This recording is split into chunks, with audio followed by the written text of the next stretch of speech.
7:04, I'll call the meeting to order because we do have a quorum. It's those little things in life that get it all excited.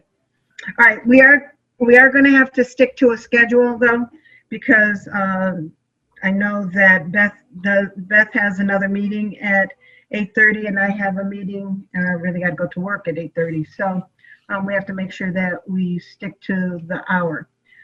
All right.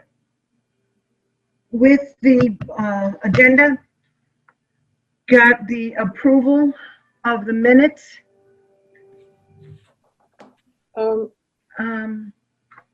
me just say that on the draft that I send everybody, I forgot to change the heading. The date. With the date, and that I have corrected that to. Okay. All right.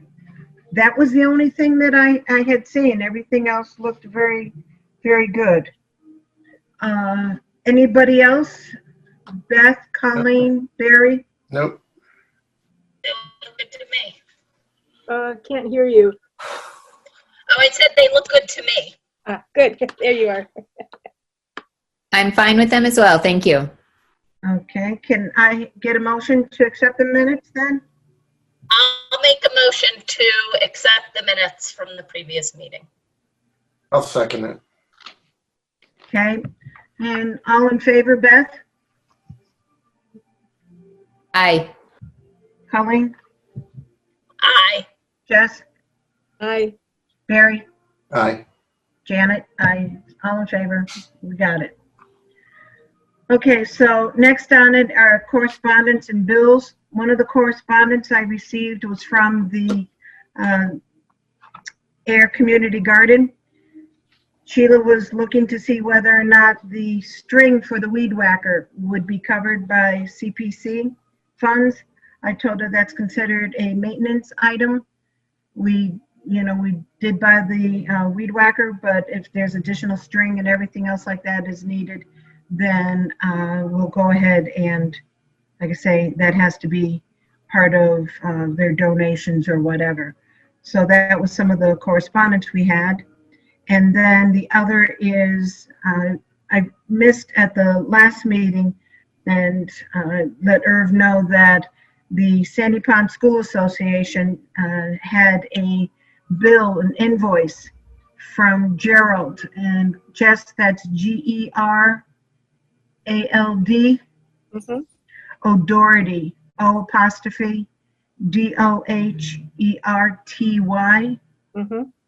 And the invoice was for $11,900, and that was part of the phase 1 funds that got approved, and Robert also sent it on, so they should be receiving their check, Irv. Would be great. Yeah. Okay. The first name, by the way, is Gerard and not Gerald. I get that wrong all the time, and I don't know that it matters. But. Oh, but that's how it's spelled, right? Gerald? A-R-D. Yeah, A-R-D. A-R-D? Oh, I must have read the invoice wrong. I'm Yeah, sorry. yeah. Gerard, forgive me. He says that happens all the time. Just as long as he gets paid, right? Yeah. All right. Okay, so it looks as if, like I say, I see members of the Affordable Housing Committee, as well as some individuals with you, Irv. Bob Gardner's on, as well as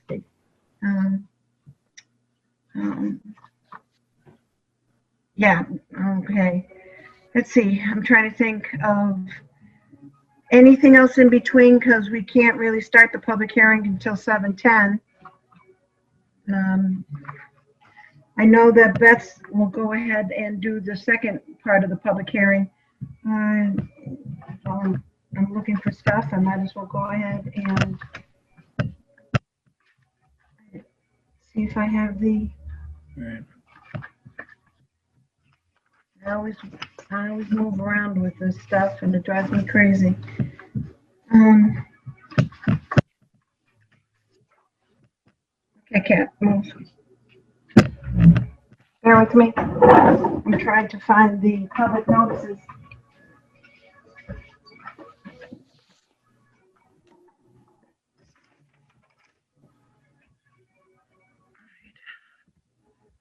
pull it up. What up? The public notices. Oh, yeah.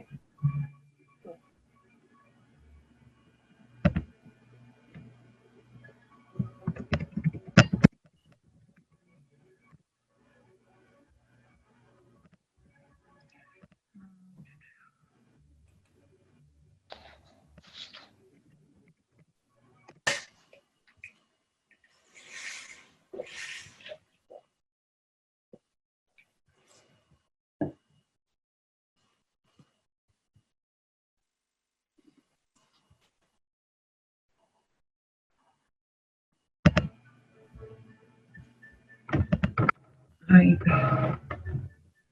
go ahead and give one, and then second one.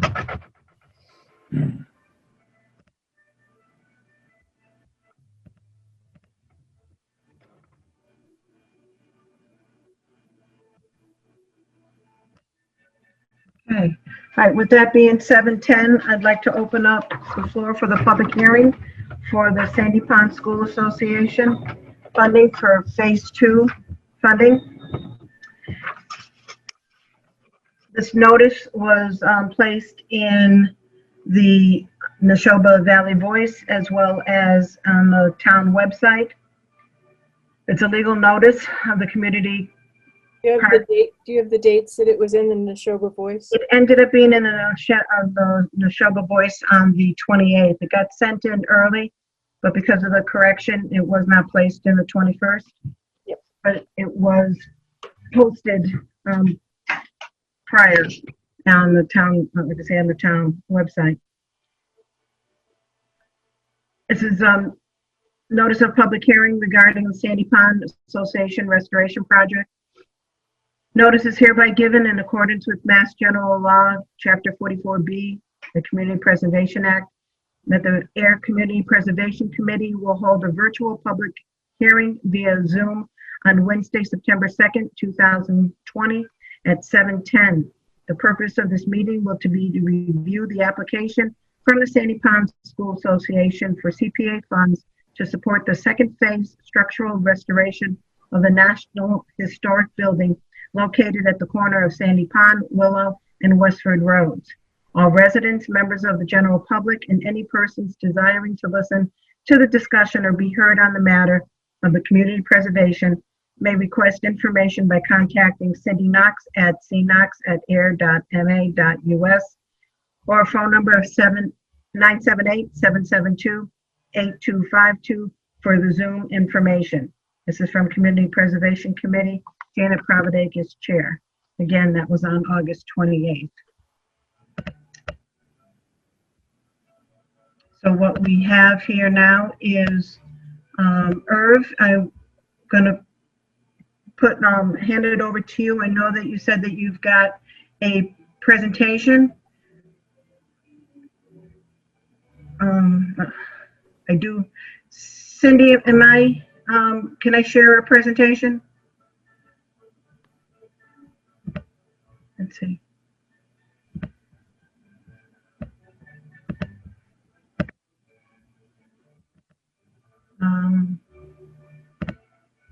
Yeah, All right, get back here. Yeah. Yes, you That's can. okay. And I you're just- the host, so you Yeah. can share anything you like. All right, that sounds good. Let me see if I can find it on my screen here.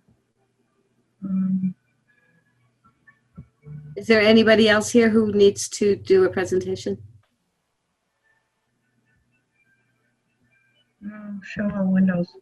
I'm not seeing it. Where is it?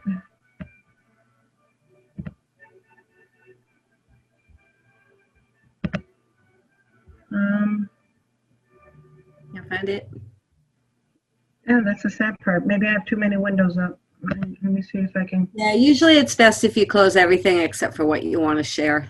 Okay. All right, and we'll do that. Hold on.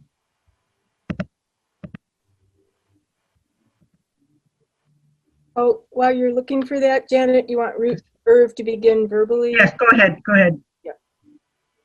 Okay, great. Well, this is, excuse me, this is a grant request for Phase 2. of the restoration of Sandy Pond Schoolhouse. And basically, this is the grant request that, if approved, would enable us to finish the work that was begun with phase one. The two phases basically can be summarized as saying phase one was basically the work that was listed as emergency work that was necessary that needed to be done first to ensure that the building would be stabilized and could be preserved. And that project is largely but not quite finished. And here we are. All right. What I did was prepare a short set of slides with the idea of giving people a visual on the various things that have been done and are being planned for the schoolhouse. The old saying is a picture's worth 1,000 words, and I hope that will be true. First, an overview of phase one. As I say, this is not quite complete. The work is not quite complete, but much has been done. And this was the basic work to stabilize and preserve the building's basic structural integrity.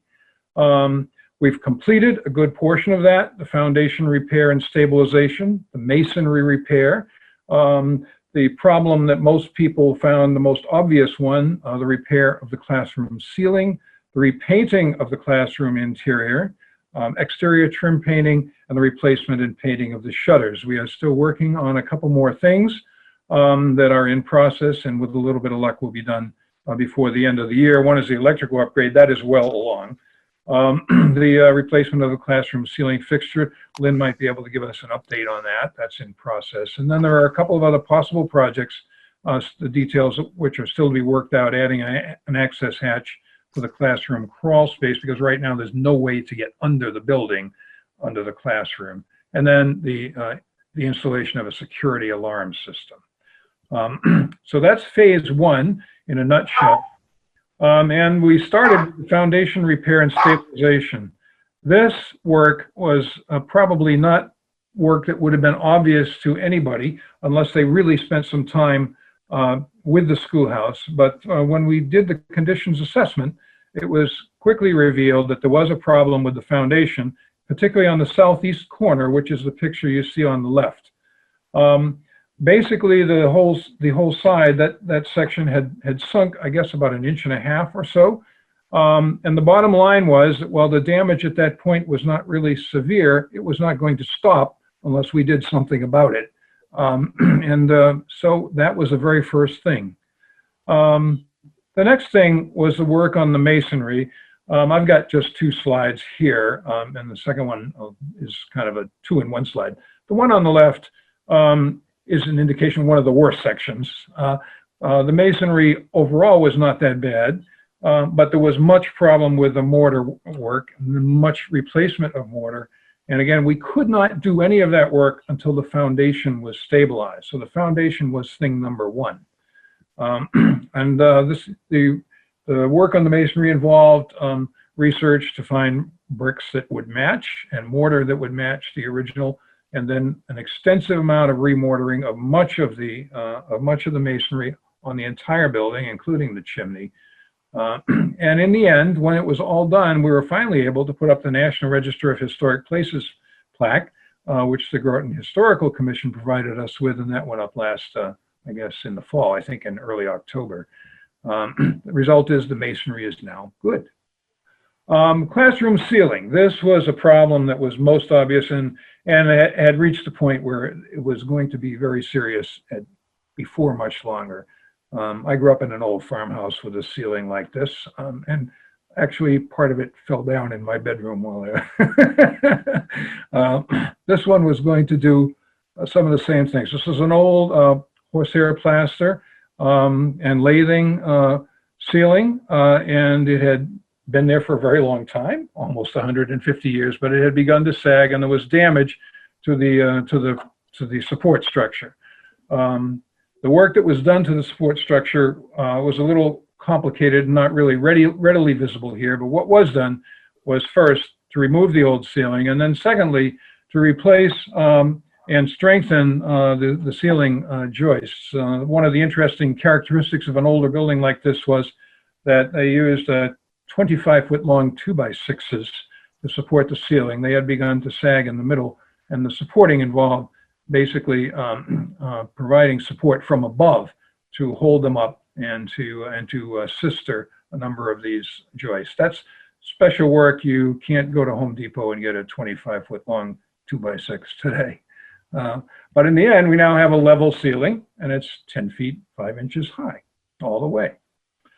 The shutters. The shutters is something that we had originally planned to repaint. That was the original plan for the shutters, was just to repaint them. But when the time came to do the repainting, we took a look at a number of them. Some were in pretty bad shape, like the one you see on the left.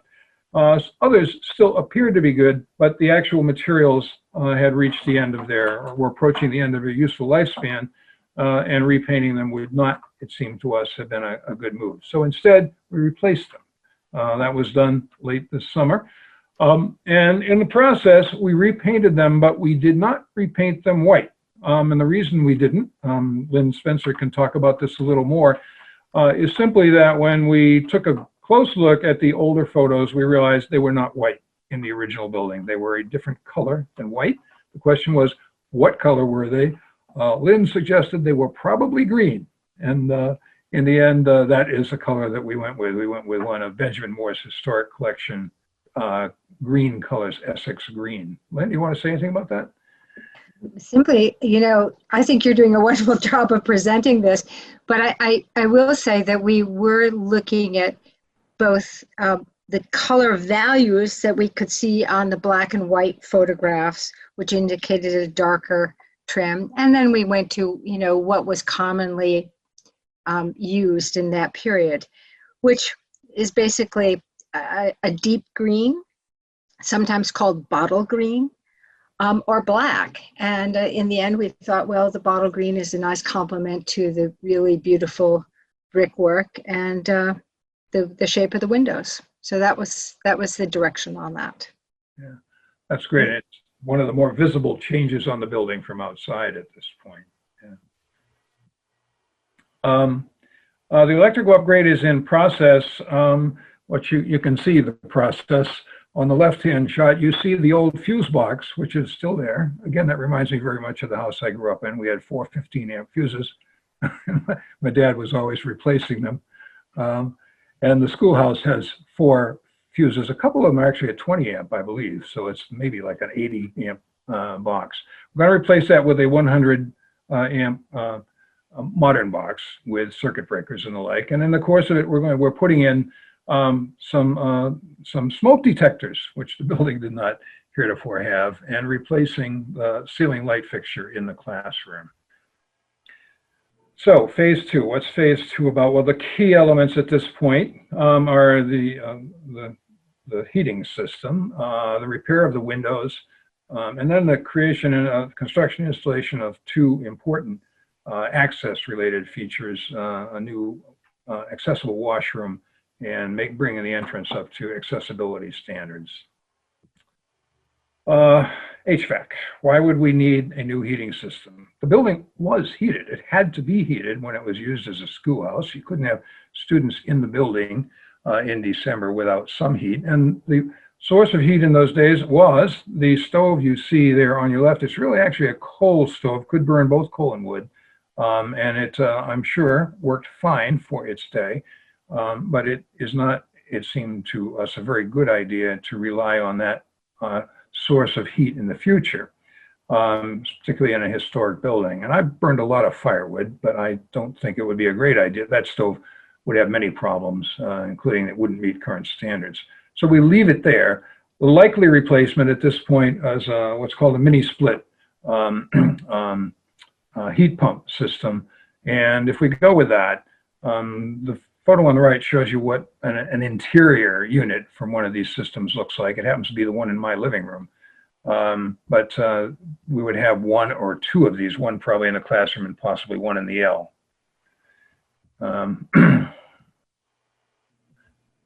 Then windows. This, just one photograph here because we haven't done any of this work. Well, am I losing you? Yeah, we've lost, there we go. That's the picture, yeah. Basically, these are the original windows. They are not in terrible shape considering their age. Fixing them and repairing them is, I'm afraid, a lot of handwork. It's basically going to involve stripping, reglazing, and repainting. So it'd be a matter of taking them all out, doing that work, and putting them back. I don't think there's any way to automate that. So that's one of the major items in phase 2. Here is a picture of the current bathroom. There is a bathroom. It does have running water. Right now, just cold water. However, what we need for use by the public, and particularly if we're going to have school children in the building, as we anticipate, we really need an accessible bathroom, and that will involve redoing this, widening it, saving the walls, but widening the entrance and putting an appropriate set of fixtures.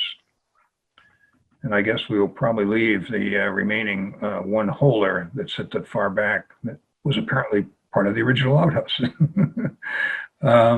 And then we need to have an accessible entrance, and this has not yet been designed at this point. But at this point, my presumption is it would be to the L, which is currently the most commonly used entrance to the building whenever we have it open for public use. And that will involve widening the entrance and, of course, the construction of some kind of a ramp to make it possible for people to enter the building via the ramp. There are some other things, some other minor tasks that are on phase 2 that are less visible and less perhaps pressing, but all need to be done. There will be need to repaint the L interior and exterior. That has not been done. There is a broken flagpole, which needs to be replaced, and will be, in the end, some lawn and ground repair work. We have a big decision to make about whether to re-roof or put insulation in the building. When the original conditions assessment was done, the roofing at the time did not seem to be a priority, but it's now 3 years later, and my guess is the roofing is somewhere in its last few years, and it would be better to replace it before it fails than after. So we may end up doing that rather than the insulation, which was originally called for in the conditions assessment. We'll need to get comparative costs for each of those and see which makes most sense at the time when we get to it. And then finally, surprises. There usually are surprises in all buildings. We don't have a budget line for surprises, but the expectation is we might find one or two, as we did with phase 1. And that's a quick walk through. The work that has been done, visualization of that, and the work that we hope to do. And I would say that those of us at Sandy Pond School Association are extremely grateful to CPC and to the community for the support we have had in the restoration of the schoolhouse, and look forward to the completing of that work and to having the schoolhouse open on a regular and continuing basis. And where it will be used as a venue as well for community events, which will restore it to a function and a purpose that it had for many years, from the time the building was acquired by the association in 1908 on into really the 60s, when many community events and activities were held in this building. It's a building of limited size, but it can accommodate a number of things, and did in the past have things like concerts, dinner dances, at least one art auction, and a variety of presentations. And we are also anticipating that it would become available. As a historic site. We will be working to sort and display the various artifacts that we have and to expand that collection. And we're also very much looking forward to having children, elementary school children, able to visit the classroom for a day in a single-room schoolhouse. And all of those things and more, we hope, will be the result of finishing the restoration. Great. So thank you. Excellent. All right. Lynn, do you want to add anything? Well, I thank you, Janet. I appreciate that opportunity.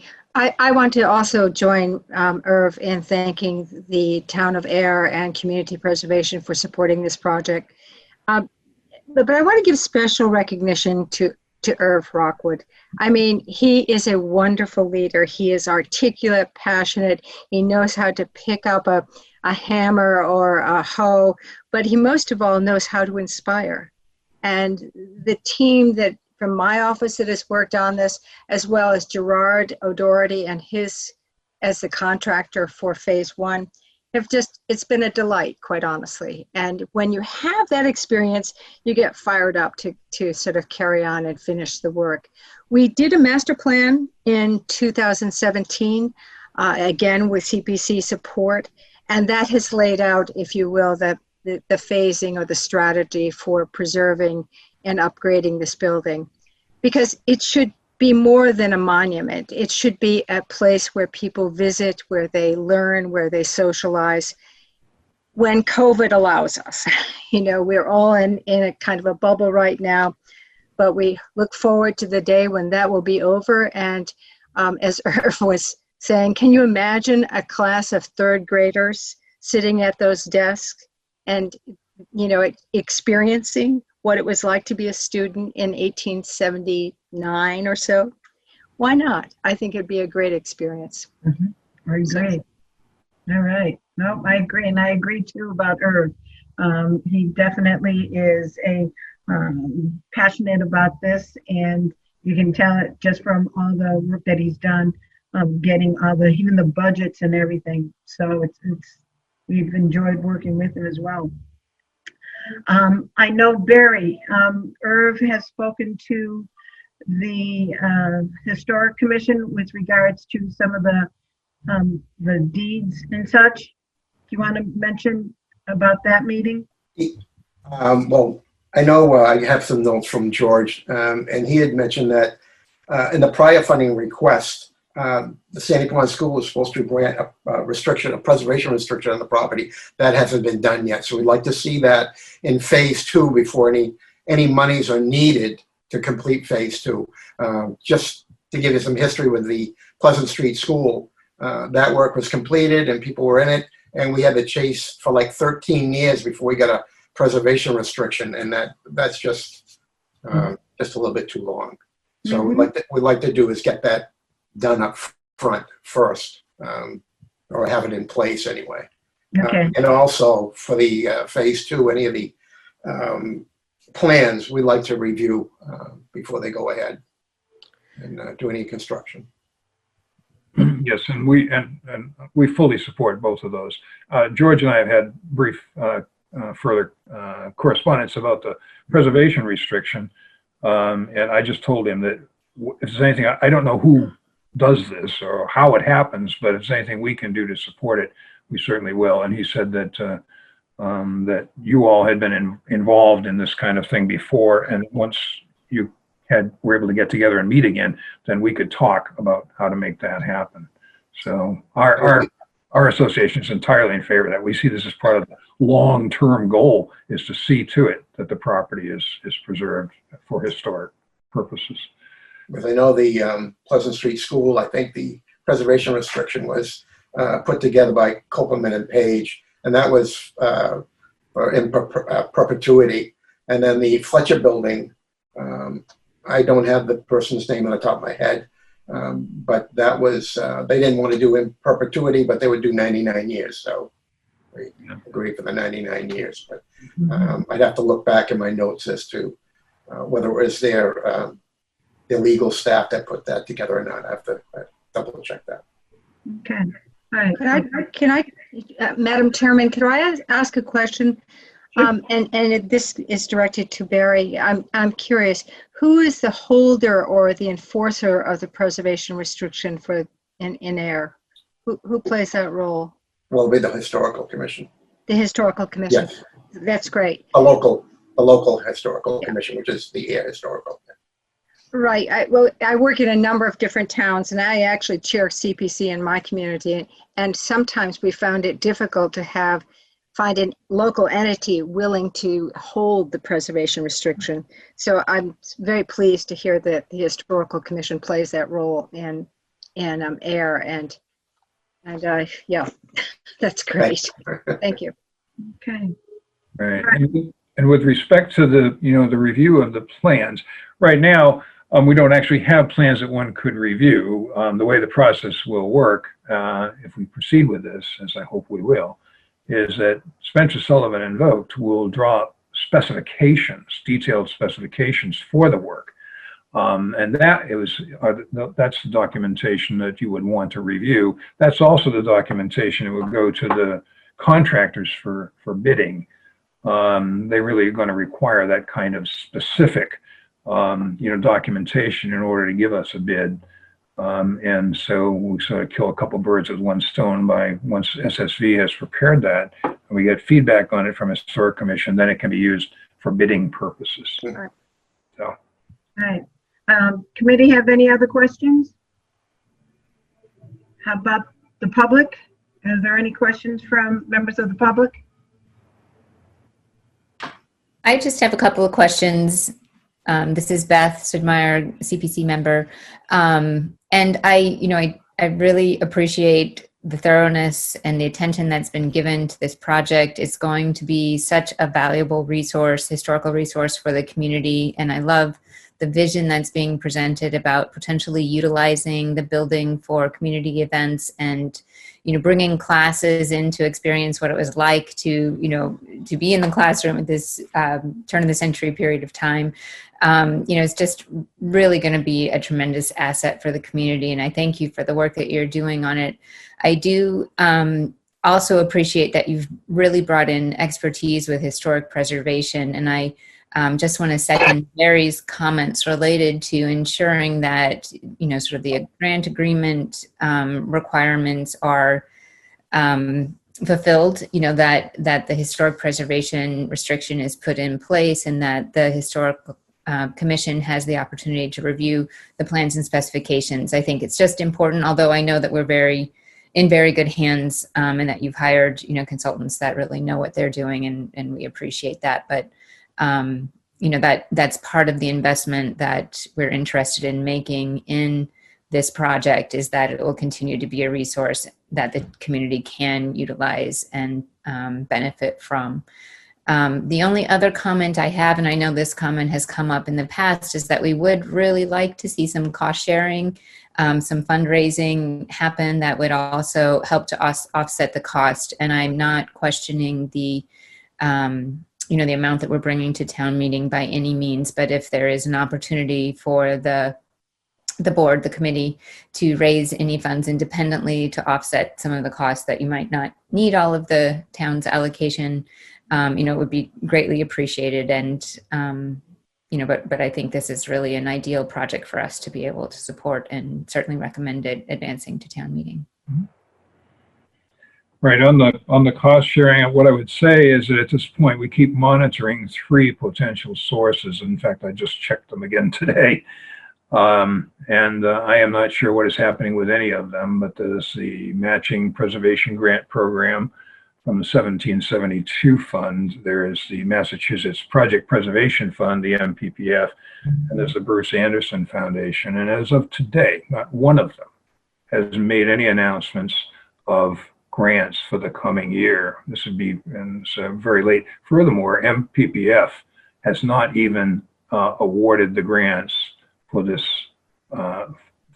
year that it would ordinarily have been announcing in June. So those are the sources we're aware of outside that we would think would have a prospect of contributing to the project, but at the moment none of them are viable.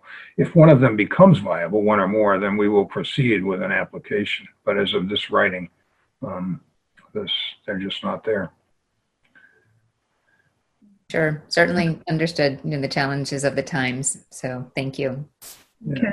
All right, moving on, because like I said, we've got the other public hearing. Anybody from the public who would like to make any type of questions or comments?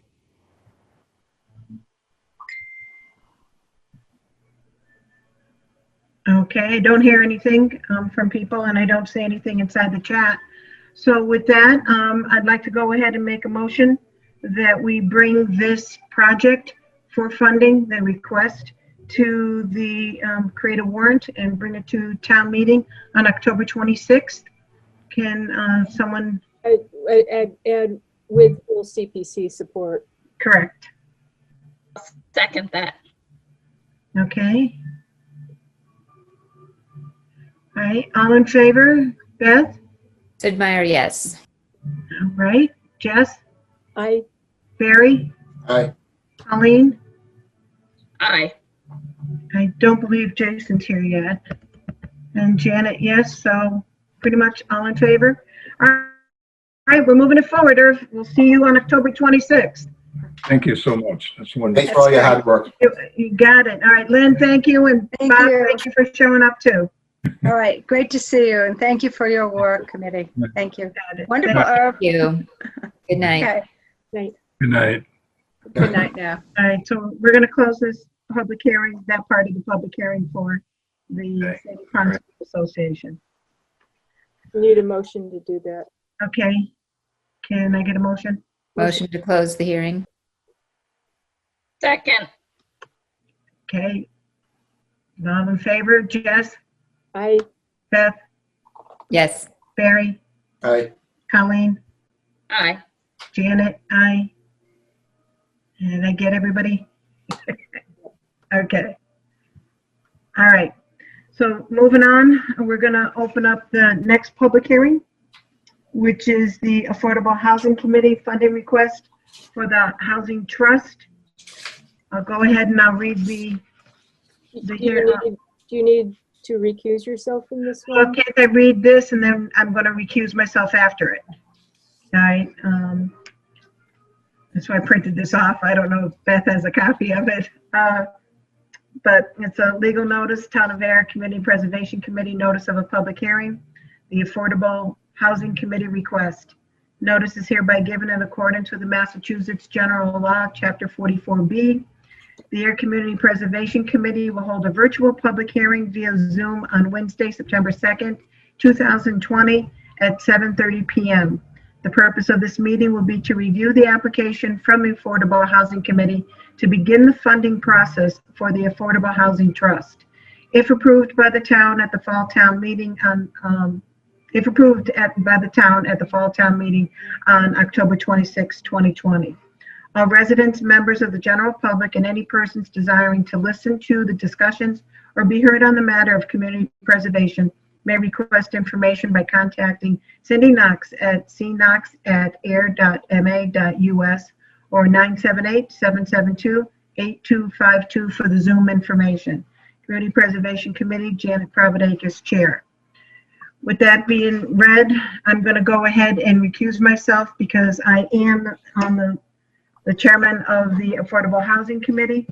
And with that, I have asked Beth Sudmeyer to take over and run this public hearing while I get ready to make the presentation.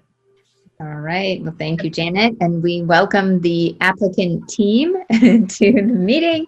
And we'll turn the floor over to you for your presentation. All right, let me go ahead and what we ended up doing, thank you everybody, for going ahead and, allowing us to make this presentation. With me is Alicia Percy, who is on the Office of Community and Economic Development. I also too have here, I believe, is Ken Diskin with me. And we want to go ahead and make sure that if there's any types of questions with regards to the request, definitely let us know. Get in contact with Alicia as well. We had a public information session that was held on August 24th. We had some great feedback. So with that, I'm going to share the presentation that we had. Can you see? This is the presentation. I've updated it for the September 21st because I want people to know we will have a second information session on Monday, September 21st at 7 p.m. This way here, again, it is considered, it's a housing trust that we are asking for first in the town warrant. It's the creation of this housing trust. This is what this information session was all about, of why it's a good idea to create the housing trust. what we've come to CPC for is funding this housing trust. Should this housing trust not get approved at town meeting, the warrant article that we are looking for from CPC would then be null and void because we wouldn't need it because there wouldn't be the trust. So again, this was the presentation that we did. I'm just going to go through it really quick so that you all can see of what we showed. Can you see the presentation? Yes, we can see it. Okay. It pretty much gave an idea of what is an affordable housing trust so that we're using local monies to preserve and expand the affordable housing within our community. As everybody's well aware, Ayer is growing, and it would have been nice to be able to have something like this prior to the events that have happened. But right now, it's better to move forward and see what we can do now for the future. This here will give us an idea of why we want to create the housing trust. We want to make sure that it's to balance the diversity. Many of us have worked on the master plan, and that master plan went ahead and emphasized on how Ayer is such a diverse community. Well, this way here would be able to create community housing for all. With the new surcharge increase for the CPA funds, one of the things that I understand, the CPA, the CPC stood by and said that these new funds can be used to go ahead and create this housing trust so that we have more affordable housing within the community. And it can go ahead and be used for other type of funding opportunities, such as I know that Ken Diskin is on the planning board and Julie as well, and Jess is on the zoning board. They've all have worked on this new zoning bylaw of inclusionary housing, which there is, if the developer wants to create it, if they accept it, they can go and use in lieu of payment funding to this fund. So we have that new availability to go ahead and fund this housing trust. Also, because of what's going on with the pandemic crisis right now, we want to be able to have some sort of funds available for people for their rental assistance. Then we might be able to do more local housing programs. And again, like I said, we wanted to keep the diversity of Ayer alive. Just reiterating, these are some of the things that we want to be able to do, of being able to do rental assistance, plus other types of, like I say, affordable housing, possibly take and rehab other houses, bring in new development, look at preserving properties that are losing their affordability restrictions. So this is why we want to go ahead and be able to have this housing trust. Now, the funding sources, this is where we're coming here to the CPC, is because we're looking for the CPA funds. I believe in 2012, that was one of the new items that was available underneath the housing category, is that we could be used, the monies could be used for a housing trust, rental assistance and such. We also would get, again, the inclusionary bylaws, additional funding from the town of Ayer, grant opportunities that Alicia really has been working on, and private contributions. The initial steps is definitely the warrant article that's at October 26th, where we will look at, creating this housing trust, looking for seed money from CPA funds. So this is what we're going to be looking for, is the $30,000 from fall town meeting. And then once we get that all going, we'll be able to create and approve and set the bylaws, get public feedback of what the true needs are within the community, and also to create the board of trustees. Then we'll be able to develop the guidelines and applications. Idea about the board of trustees, all right, they're going to be selected by the select board. They're going to be appointed by the select board. The individuals would become recommended by the Affordable Housing Committee, and then they can get reappointed. They're going to have to be residents of Ayer for that select board. We want part of the mandate of the Massachusetts guidelines for a housing trust is that it needs to have a member of the executive committee, as well as from the Affordable Housing Committee, as well as the CPC and the Planning Board. And it gives you an idea of how we want to stagger the terms. One thing, like I say, this was the presentation. It's a new program for Ayer. We're starting cautiously. So with that, we wanted to go ahead and be able to, like I say, start off with just 30,000. I know that when we did the presentation of the application prior to this, to the CPC last month, it was like asked, how come we're not going to be asking for more money? Right now, since it's starting and we're starting just at the beginning, we want to get all the ducks in a row so that when it all is all said and done, then at the Springtown meeting, we can go ahead and ask for additional funding. So with that, that gives you an idea of what the Housing Trust is, why we're looking for the seed money of $30,000 from the CPC. And pretty much, I'm going to open it up to any other member of the Affordable Housing Committee. If they want to add anything, they can go ahead and add. Janet, you also had mentioned that you would anticipate coming to CPC every year for additional funds as if this is approved. That is correct. We want it to be an ongoing part of the disbursements, which is allowable through CPA guidelines. Is there anyone else from? Yeah. Well, I was just going to say, Beth, I mean, it would have to go through town meeting every year, just like the disbursements do. Anything else from the applicants team then? Or otherwise, we'll ask board members if they have questions or comments. I'll make Just a an couple of, emphasis. Go ahead, Ken. I think, I'm not sure if you mentioned this, Janet, but one of the other points that this follows up on is, and I think you started it at the beginning, but the fact that the town of Ayer and its, not town report, but in the Master plan? master plan, sorry, master plan has sought, to create something along these lines so that we can reach out to the community and have a legitimate fund that's available for use for these projects. So I'm happy to belong to these committees that are looking to the future and finding a way to dig in and develop these funds so that when crises come up in the future or potential problems come up in the future, or we really want to, we have a way of actually backing up what we're talking about, I guess is my point.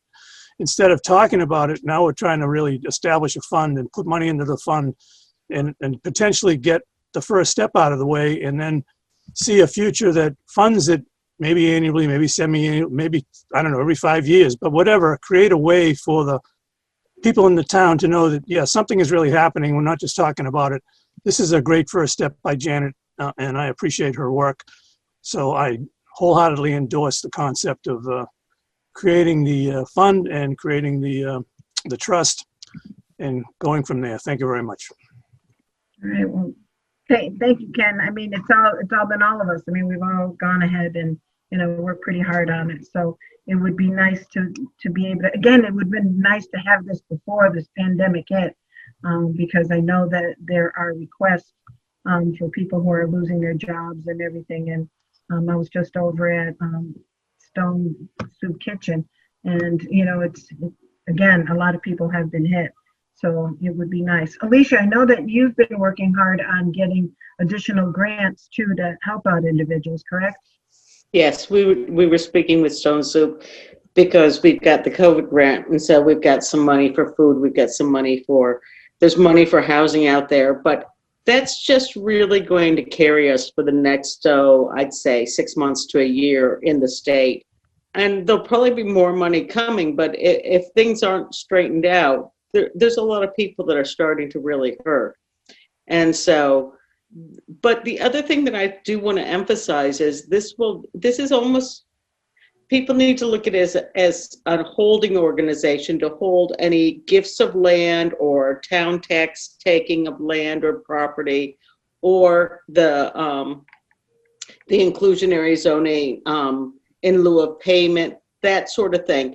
we will still exercise. We've written in that we have to report to the town at the, you know, at the town meeting for the end of year report. And we will carry out any public hearings. This is still driven by community and what the town is looking for. And it's just a less cumbersome way of handling all these things and going in the direction a little bit more easily of what needs to be done. Correct. We definitely, you know, will leave it as transparent as possible, because we know that, again, it's because of the feedback we're able to continue on with these types of projects. And we want to meet the needs, and the best way to meet the needs is by having people, you know, come forward and telling us what those needs are. So we will hold more public information sessions. Hint, hint, the next one is September 21st at 7 o'clock. And with that, it's good to get, you know, the type of feedback. So does that help? I mean, that answers some of the questions? Yes, thank you very much. You provided a lot of really helpful information. Do any of the CPC members have questions or comments at this time? No. Great project.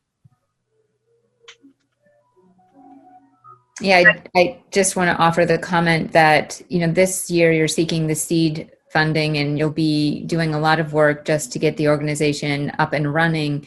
And I would anticipate that future applications, when you're coming to the CPC for additional funds to support your work, there'll be more goals and projects identified, you know, more specifically, since you will have, you know, had the organization up and running and will have, you know, solicited input from the community through your general operations, and then, you know, have a plan that you're presenting and moving forward on. So, you know, this is a little bit of a unique situation where you know, you certainly have rental assistance in mind and things like that. But in the future, I think there'll be, you know, more concrete projects that you'll be presenting after you've established your, you know, goal setting and work plan and things like that. But I think it's, you know, it's a great idea, and really applaud you all for the work that you're doing to organize and come together. I do have just one sort of logistical question. Once the trust is up and running, will the Affordable Housing Committee still exist as well, or does the trust sort of replace that? Right now, the way, I was going to say, do you want to answer that, Janet? yeah, when we've been discussing it amongst the committee, we're going to say that the committee will still be in existence. And the reason behind it is we would be still looking for those additional projects. We would also be giving, you know, like I say, feedback to the Board of Trustees. The Board of Trustees, we picture, are going to be meeting, like say, at least on a quarterly basis, to go ahead and make sure that, you know, the funds being taken in, working with the Office of Community and Economic Development to make sure the applications are being, because again, the office is going to be doing the administrative work of, because that's pretty much what Alicia does with the housing, you know, right now. So we see it as being more of a guidance committee on how things are happening within the community and how things need to happen. Because instead of having the Board of Trustee doing that, we'd be their, like I say, their sounding board. You know, we can go ahead and tell them this is what the community is now asking for. Especially if, you know, we get tiny houses being, you know, available, if they can have affordable senior housing, you know, all these other types of projects, we can be the foot soldiers for them. Sound about right, Alicia? Yes, I consider the Affordable Housing Committee the one that does, as Janet says, the one that does the research and keeps its ear to the community, while the trust is really a financial. I mean, not that they won't do their research and things won't come in front of them, but we haven't actually talked about this, but I assume they would come first to the Affordable Housing Committee to bounce ideas off if they have a project or something like that, and then would be set on to the trust. It seems a little bit bureaucratic, but as Janet says, we don't see the trust meeting quite as much as the committee. Okay, because I think the different towns, handle it different ways, whether or not they have separate entities or not. And my only concern is just the volunteer fatigue and availability of volunteers, knowing, how we have so many dedicated volunteers in our community, but when you're going to have two sort of parallel entities and need to have warm bodies in both spots, I guess was just my kind of thought. But no, I again, just really applaud the efforts and the work. At this time, we'd like to just open up to the public, unless there were any other questions or comments from the committee members. Are there any questions or comments from the public? We'll entertain those at this time, and I'll need to just kind of check for raised hands and things like that. So bear with me, but I will certainly try to do this. See Bob Gardner. Yeah, I think Bob was here with, I see him on my screen. He's had his hand up. okay. He's got it up again. Bob, you're muted though. Nobody can hear you. Yeah, I can't unmute him right now. I don't know, Janet, can you unmute him? He's okay now. Okay. Bob? Bob?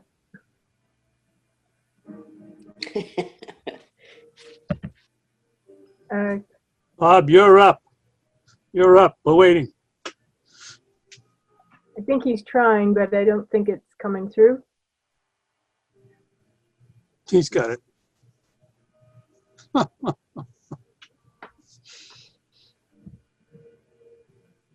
Bob, I'm not sure if you can hear Two us. thumbs up. Putting his finger to say support. 2 thumbs up for support. Would that be correct, Bob? Yep. Okay. And I think, Colleen, was that you with the hello? Yes, it was, Janet. I forgot that I couldn't just click the mute button on my phone. I had to go *6. So anybody who is called in on a mobile login has to do a *6 in order to unmute themselves for this particular connection. That is not always the case. Okay. Janet, I'm sorry. Do you have any comments, Pauline?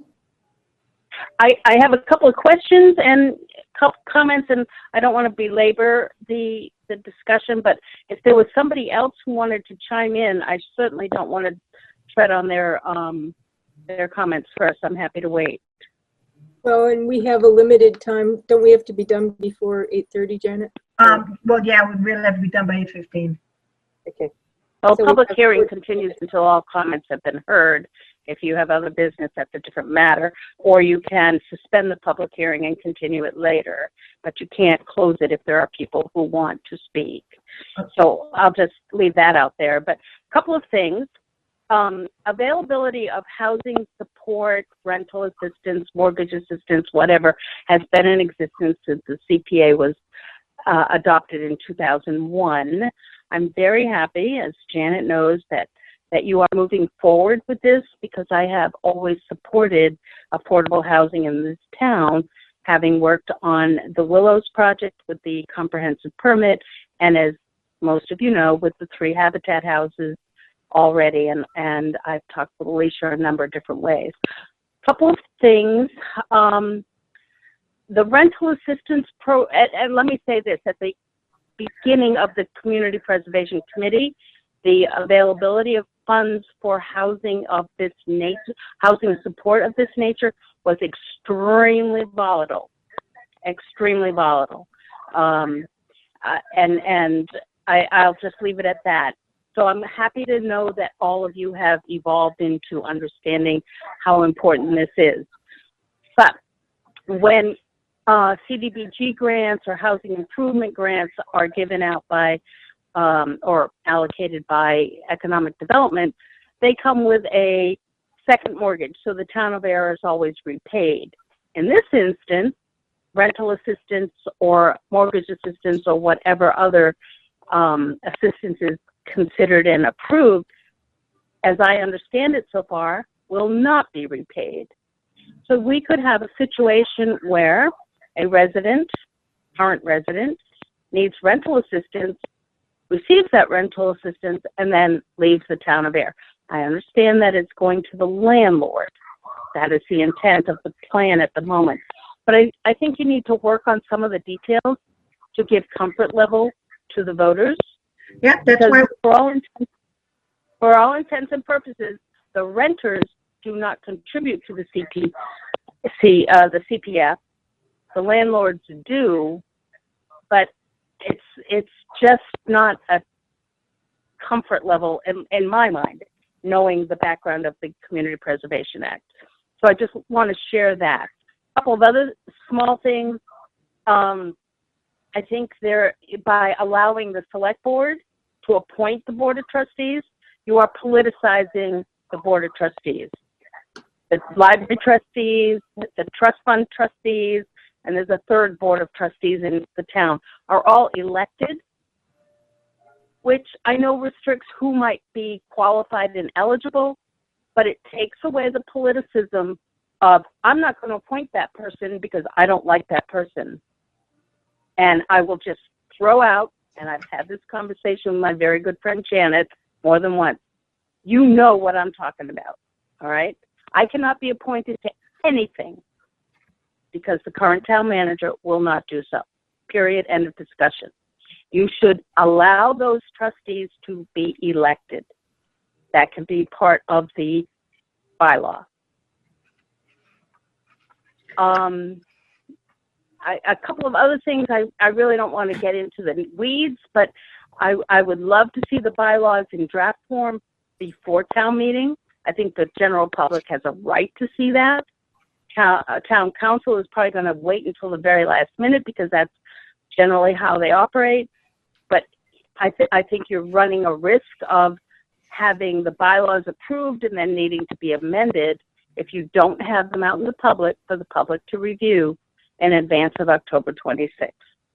You have some procedural issues that need to be resolved, but I do think what you are doing and planning and hoping for is giant steps from where CPC began in 2002. And I applaud you all currently and those before you, because this is something that I tried to implement many, many years ago. So thank you all very much for hearing me out. One last thing, I would very much appreciate if you would consider keeping the public hearing open until your next public information session, which I think someone said was the 24th. 21st. So that you can receive 21st. All right. Well, a couple of weeks anyway, so that you can receive comments from people who are not at all familiar or understand or even know what we're all talking about tonight.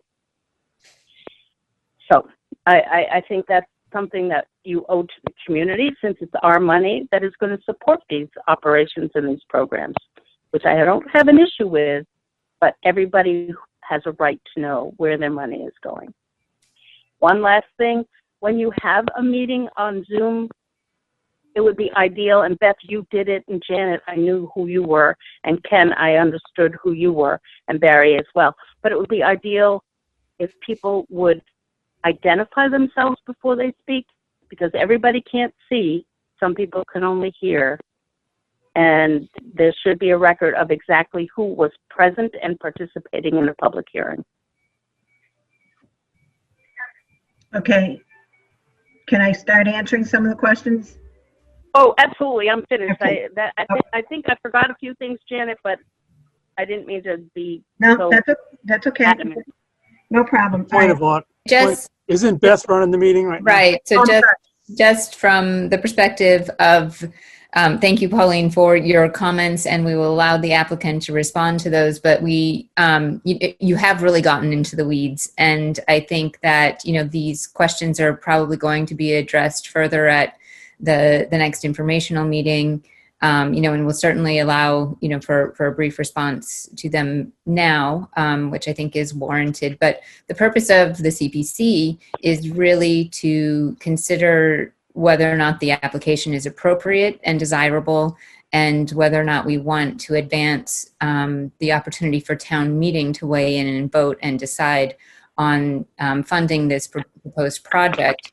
I, think that we can discuss whether or not the committee members would prefer to keep the meeting open, but I think that, we certainly have a good enough grasp of what is proposed, and there will be further details that will be ironed out. And, I agree to the extent that a lot of this information can be available prior to town meeting will certainly be beneficial. And the more information you can get out to the public to help inform their vote at town meeting, the better. But, for now, I'll give Janet a little bit of time to respond to some of Pauline's comments, and then we'll see if there are any other comments from committee members or the public. Well, thank you, Beth. Just so you all know. All right, Pauline, Patrick whoever's and I speaking right wrote now, the I'm process. I'm turning the floor over to Janet, okay? All right. Thank you very much, Beth. All right, Pauline, when you spoke about, the rental assistance going to the landlord, and the landlord's the one that is helping fund the CPA funds, that's going to be part of a rental agreement that will, again, the Board of Trustees will be working on to see what's going to be listed in there. Whether or not they have got to reside in a certain spot, I don't know. Again, that's all, as Beth was saying, part of inside the details. But again, this is the type of feedback that the board will need and such. So this is good. The other thing too is the housing trust guidelines from the Mass General Law. I think it says that the Board of Trustees is appointed by the Select Board, and I think we're making the recommendation in the bylaws that it's with recommendations made by the Affordable Housing Committee. So I will double check that too as well with regards to the Mass General Law. Those are the two things that really I wanted to pick up on, and Beth answered the other ones. So hopefully that does help out for some of the information. Thank you. Beth. It's just public hearing, so I'm just sharing my comments. My comments don't necessarily have any impact on the decision of the CPC. And yes, I understand the procedure, Beth. I kind of wrote some of the procedures with Patrick back in 2002. And I'm happy to see that those procedures continue today. So Patrick and I probably did a fairly good job with writing the procedures. And I will stay informed and stay in contact. I think what you're doing is exactly what the CPA was intended to do. So please don't take any of my comments as criticism. I really just want us to do it and do it correctly so that nobody can challenge. Okay. All right. Well, thank you. I do find your comments are very thoughtful and encourage, the applicant's team to really consider them and provide as much information, as I said, in advance of town meeting, which will, they can revise their presentation, provide more details. They can make bylaws or other documents available to the extent that that's possible. But, for the purposes of tonight's hearing, I think we've got a really good grasp on the proposal. Again, thank you to everyone who's been involved and to those from the public who've helped ask the questions and inform, what's been advanced to date. Are there any additional public comments or comments from committee members? Can I ask Bob Gardner if he has a comment now that he's got his computer up and running? Sure. Bob, are you out there, and can you contribute to our audio now? You're certainly welcome to. No, I guess not. Sarah? Can I just make one comment? Certainly. Hi. Hi, I'm Sarah with I live on Groton Shirley Road. I've attended several meetings. This was like a really helpful meeting to hear from like Beth, Ken, Alicia, Janet, and Pauline. So thank you to the CPC. Thank you. Thank you. Thank you. I don't know if I can put my hand down, but you can go. You can move on. Great. Thanks for the feedback. Seeing no further comments or desire to discuss this, would anyone like to make a motion? I'll make a motion that we bring this proposal forward to the town meeting. Second that. With full CPC support. With full CPC support. Right, is there a second? I'll second. Thank you. And any further discussion? All right, then we'll just do a roll call vote. Janet, are you abstaining from this? I am. Okay, so then Barry, Aye. Colleen, Aye. Jess, I, and Beth is a yes as well. And we don't have Jason or anyone else on right now, correct? right. Okay. All right. So the vote is favorable to advance this to town meeting with CPC support. Thank you all. I will turn this back over to Janet. Do we want to close the public hearing? Sorry about that. Motion to close the public hearing. Second. Second. And then again, all in favor, Jess, I, Barry, Aye. Colleen, Aye. and then a yes from me as well. All right, now I will turn it back over to Janet. Thank you. Beth, thank you very much, and I'm sorry for stepping on your toes. It's like, okay. All right, I think the only other item that we do have, again, at the end of our meetings is to see if there's anything that people want to share with other committees of what's going on. Again, I'll just start off that the housing, affordable housing has not met because of it being the summertime. How about conservation? well, we're just going about our regular business, nothing earth-shatteringly new. Okay. All right, we don't have, well, we have Ken, but no, we don't have a planning board. Remember, Julie is not here, and Jason Mail is not here from, I can give you some comments about the planning board if you want. We are at 8:15 or, I know, that'd be okay, Ken. Like I say, we love hearing from Julie. And then Barry, historical? Yeah, nothing today. Okay, all right. Okay, so with that, then I think we've done what we needed to do. I do appreciate everybody from showing up. This is great. And can I hear a motion to adjourn the meeting? A motion to adjourn. Second. Second. All right, I'm going to say, all in favor? I Aye. Aye. Yes. You got it. All right, thank you, everybody.